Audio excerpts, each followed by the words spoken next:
China? What are they even saying? My chance to go watch Made in China. We play ping. Hello and welcome to China Econ Talk. I'm your host Jordan Schneider, here today with Scott Kennedy. Scott is the director of the project on Chinese business and political economy at CSIS in Washington, D.C. Previously, he taught at IU. Scott recently published a report entitled The Fat Tech Dragon Looking at Innovation in China. So before we jump into that, let's welcome Scott to the show. Jordan, I'm happy to be here and looking forward to the discussion today about the fat tech dragon or other aspects of Chinese innovation. So before we jump into the topic, I'd love it if you could just share with our listeners a bit of your China story. I first got interested in China in the mid-1980s and at the encouragement of a grandfather who had come back from a visit to China and told me what he saw and how it was changing from the Mao era. And that was still in the mid-80s when there were just micro steps being done. But I went to on a study abroad program in 1988 in China and got addicted, and the rest is history. I spent the next couple decades figuring out how to avoid getting a real job. And so continued to study Chinese in mainland China and Taiwan, worked in a think tank, went back to grad school, and then, as you mentioned, was a professor at Indiana University for 15 years before coming here to CSIS in 2015. And is there one year in particular that you have found most interesting over the past few decades of looking at Chinese political economy? Oh, geez, there's so much that's happening in China every year. China is about change. And in fact, if you try and look at China as a series of pictures, you kind of miss the whole point of the place. It's really a movie that's so dynamic, and you could just pick about any time that's particularly interesting. I would say 2001 stands out because at least that was the year China joined the WTO, which China had prepared a lot for it, but nevertheless, the joining of the WTO itself was critically important for China's economy and the world's economy. And then late 2012, 2013, the ascendance of Xi Jinping certainly, I think, has dawned a new era in China. Not everything is different under Xi, but some trends which were started before regarding the role of the state in the economy have just expanded dramatically. And so I would put 2001 and 2013 right up there as 2 years that were pivotal since I've been looking at the country. Great. Thanks for that. So let's fast forward to the present and your recent report on innovation. So first off, why study Chinese innovation now? Sure. Well, China's come a long way. And when I first started going to China, there were no private cars. There were these old-fashioned buses. The Beijing subway was 2 lines, which didn't get you to many interesting places in the city. China had still 700 million rural inhabitants back then. Its per capita income was just a few $100s per year. And we saw China as a development story. And we looked around, what does it take to get countries to develop? Well, most in the intervening 30 years now, China has become in many parts of the country a developed country. Beijing is a developed city, and it has almost 30 million people, larger than the population of many countries. And so China is no longer just a development story. It is a leader in many areas. It is a competitor in many areas. It collaborates. And secondly, the challenges that China's economy faces and that many of us face now around the world are about productivity. How do you improve productivity when you've already, major populace, much more educated than they were in the past, and you've invested a lot in basic infrastructure? How do you keep growth going? For China's case, it's how do you avoid falling into the middle income trap, which has befallen most countries. Very few have risen out of that to high income level status. And technology innovation is a central part of the solution. It's not the only part by any means, but it's super important. And given the size of China, anything that it does in any industry is going to have global implications. So our interest in innovation stems from China's movement toward a new level of growth, the need for it to raise productivity, and the implications that China's innovation drive has on everybody else. Great. So one of the things you focus on in your report is what you're calling a techno-nationalist ideology. And I'm curious if you could explain that and perhaps compare it to past big PRC-led industrial pushes that have defined a lot of the country's 20th century economic history. Sure. Well, techno-nationalism is not new to China.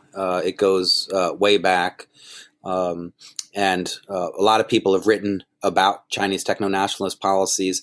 Basically, the idea is that technology and national security are intertwined, and that even though globalization is important for moving up the value-added chain, for diffusion of knowledge, for collaboration,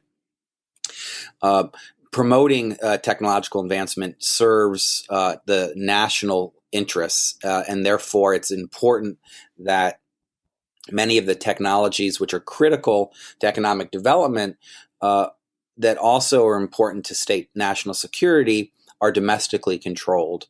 And that goes back to, just at a minimum, if you go back to the Opium War of 1840, 1842 or so, when China was shown to, the Qing was shown to be extremely weak, and China then started a drive to address its gaps in weaknesses in science and then in the military space, and certainly under the PRC, beginning with its nuclear program to develop nuclear weapons and other things in the 1960s, we've seen this. Evan Feigenbaum has written a terrific book about techno-nationalism, which everyone should go see. Is now at the Paulson Institute, but this effort that they have now is distinctive for a couple reasons. The first is that China is starting from a relatively positive base. It's not the weaker economy that it used to be. It's much stronger, and it's targeting the core technologies that provide productivity and competitiveness for the United States, Europe, Japan, South Korea, and elsewhere, and therefore it raises challenges for those economies. I guess the last reason is even though we think of China as big, economically it's not been a large country globally, at least in the past 100 years. But China's share of global GDP has risen dramatically. It's at least the number 2 size economy in the world. It's the world's largest trader. It is a growing participant in international investment, outward investment. Last year was, I believe, number 2, even though this year Chinese outward investment has declined for a variety of reasons. It's going to continue to track up. So the consequences of what China does is much larger than it's ever been before. 2 of the big changes you focus on in your report are IP and financing, which have changed a lot over the past few years. So I'm curious if you could walk us through the policy developments and the developments in the marketplace in those 2 fields. Of course. Well, students of innovation divide what you analyze into 2 buckets. The first are inputs, the things that countries, governments, the private sector put into trying to innovate. And the second bucket is on outputs. Most important kind of inputs usually are human capital and money. And we don't focus a lot in this report on human capital, although I do think it's an extremely important story. And there's a lot of innovation in education in China, in workplace training. There's also a big gap in human capital between urban China and rural China. The proportion of students that go to high school, for example, it's almost 100% in urban China. It's around 30% in rural China. So it's a huge gap that needs to be addressed. But we focus on finance in particular as an input. And then I think people know that spending in China has risen dramatically, and that it's not only spending on R&D by government agencies, companies, as well as universities and research institutions spend quite a bit. China now spends very similar to what OECD countries spend in terms of R&D as a percentage of GDP. And we've seen an evolution of fundraising sources. Venture capital, private equity are much larger than they were in the past. At the same time, the efficiency of the spending, the adventurousness of the spending we question. Although venture capital and private equity have boomed in China, these are not particularly adventurous venture capitalists. As we found when we were doing the report about, most of these investors are looking for good returns, and they don't like to invest in technologies which which don't have a proven commercial consequence. What they do is they look for technologies that have a market, but where the company hasn't executed a commercial strategy very well, and so what they focus on scaling up. Yeah, one of the striking quotes from your report was from a anonymous VC saying, "We don't invest in 0 to 1; we invest in 1 to 100." Do you have any sense of why the risk tolerance seems to be different from Silicon Valley firms? Sure. Well, I would say, to be fair, Chinese aren't totally different, but the focus on commercial investment and the very small proportion of angel investors that do very early stage investment, I think comes from sort of what the risk matrix is in China. And you can make money investing in a variety of different ways. You can invest in something that gives you a small return or a small margin, but scale up and through volume make a lot of money. You can also depend on political connections, regulatory benefits, and gain a monopoly or some type of regulatory advantage.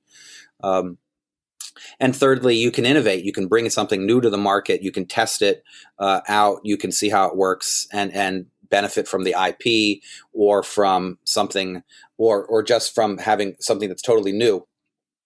In China, the third option has not been favored a lot because the first two have been proven moneymakers. You can make a ton of money with small margins and high volumes in China, and political connections can help quite a bit. Now, maybe that seems somewhat challenging now in the era of Xi Jinping and the crackdown on corruption.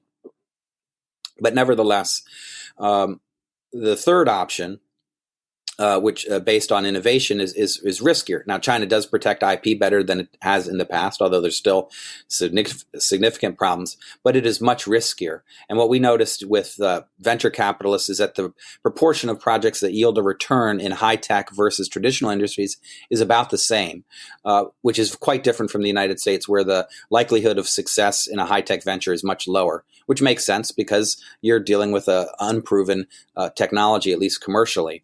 So that suggests that Chinese venture capitalists aren't very adventurous.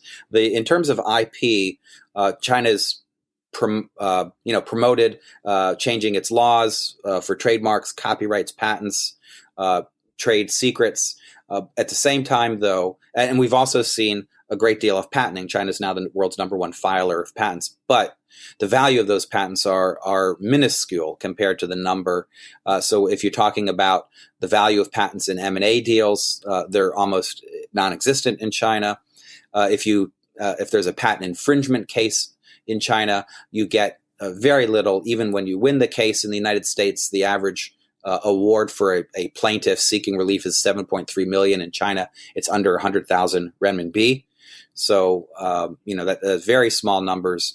And then in licensing, China has a very small IP licensing market, and its global trade in licensing shows a massive trade deficit, which shows that many people around the world aren't paying China a lot for licensing fees relative to what China pays to others. And so there's been progress at the macro level, but these are still two areas of amazing inefficiencies. So one of the things you did in your report was put together or combine a lot of different methodologies to measure national innovation. So one of them you just mentioned, the patent filing rankings, but I'm curious if you could walk us through some more of these methodologies and contextualize China a little bit within its with other major economies. Sure, Jordan. That's a very good question, and because it's very difficult to assess broadly China's trajectory. We can look at individual companies, individual industries, and tell a story. You can tell a positive story or a negative story. And in the years I've been following China, I've heard a lot of both. But getting your arms around the overall trajectory of China is particularly hard. And so we, as a first cut for this report, focus on these global innovation indices, which have a lot of different components to them, cover a lot of different countries. These indices have been adopted and measured for about the last decade or so. So we look at 5 of them, one from the World Economic Forum. There's one from the University of Toronto called the Creativity Index, and a few others. But the index that we end up settling with is called the Global Innovation Index, which is put together by the World Intellectual Property Organization, INSEAD, which is a business school in Europe, and Cornell University's business school. And the Global Innovation Index has 103 components, a bunch on the input side, a bunch of measures on the output side. And it looks at everything from money, students that you have in science and engineering, outputs like published papers, patents, creative works, movies, commercial impacts, etc. And it covers a wide spectrum of countries. I think about 128 were in the most recent year's data that we looked at. And basically what that shows is that China, whether you're looking at inputs or outputs, has separated itself from other emerging economies like India, Brazil, Russia, and is approaching, but not yet arrived at, the levels of innovation of advanced industrialized economies in the North Atlantic and in Northeast Asia. At the same time, there do appear to be a whole variety of potential weaknesses because the rate in which China is improving on the input side is much greater than the rate in which it's improving on the output side. And that's why we see what this level of inefficiency in the translation between inputs and outputs, and why we call China a fat tech dragon. Great. Thanks for that. So Scott, what's next for the research program? Apparently, this is the first of 7 reports to be coming out on this topic. Yeah, well, we hope even more than that. I guess just to put a fine point on it, our focus in this initiative is not to be lawyerly to identify where we think China is being fair, where it's breaking the rules. We already accept that China's policies, because it's techno-nationalist, are discriminatory in many ways. But what we want to try and find out is what are the commercial consequences of what China's doing? Is what it's doing working? And to the extent that it's not working, how should it change? And what are the implications of that for the United States, for others, both governments and for companies? So the next stage are 6 reports on different industries in China. New generation vehicles, which include both electric vehicles and autonomous vehicles, then commercial aircraft, pharmaceuticals, the internet, semiconductors, and artificial intelligence. In each of these areas, the nature of these industries and technologies are somewhat different from each other. And so we're expecting to see a range of Chinese success in these different areas. I just spent 10 days in China looking at new generation vehicles, interviewed companies, industry associations, government officials, consultants, came away with a really interesting picture of the trends there. Once we finish these 6 industry reports, hopefully we'll have a new wave of research that looks at China and global innovation, Chinese R&D abroad, R&D by multinationals and others in China. How does China fit into that mix? We want to go back and look at these indices, which are part of this initial report, and see if we might be able to find a way to improve upon them, because these are not perfect indices. As I mentioned, they almost all depend on the number of patents filed as a component. And there's other ways in which one can look at knowledge creation, not just patented technology, but also what people call tacit knowledge, the knowledge gained through the manufacturing of process and experience. So we're going to be hopefully looking at these sectors first, and then global China and global innovation, and we'll have reports along the way. We have a cool microsite we're putting together, and we'll be interacting with folks in China, in the region, and in the United States as we work on this initiative. So we're hopeful that anyone who's listening would reach out to us. We are always in the mode of needing to learn, and so we appreciate the opportunity. Great. And what's the URL for the mini website? The URL is www.cips-csis.org. Awesome. Thanks for that, Scott. So I already got one book recommendation out of you, the Evan Feigenbaum's Chinese techno-nationalism story. But if you want to throw one more out there before we call it a day. Well, I would say, if you want a general overview of China's economy, Arthur Krober's recent book on China's economy is fantastic, and it has a discussion of technology and innovation, as well as a lot of the other issues that China's economy is facing. As I tried to mention at the beginning, China's core problem is productivity. It hasn't had any. All of its growth lately has been through more inputs, not through productivity gains. And so whether you're talking about technology or about SOEs or the Hukou system, or whatever, understanding what those things mean for productivity is critical. And Arthur's book provides a very good look into that. I'll just say for myself, I just had a book that was published last week called China and Global Governance, The Dragon's Learning Curve, which looks at how Chinese are moving up the learning curve in global governance in a lot of different areas, including in technology, but also food security, in finance, in international trade. And so that's an edited volume with a lot of good contributions from Chinese scholars at Beida, two from Beida, one from Fudan, and several from the United States, Europe, and Japan. So sorry to make a shameless plug for my own book as well. Wonderful. We'll take it. Thanks so much, Scott, for your time. Good talking to you, Jordan. Thanks so much.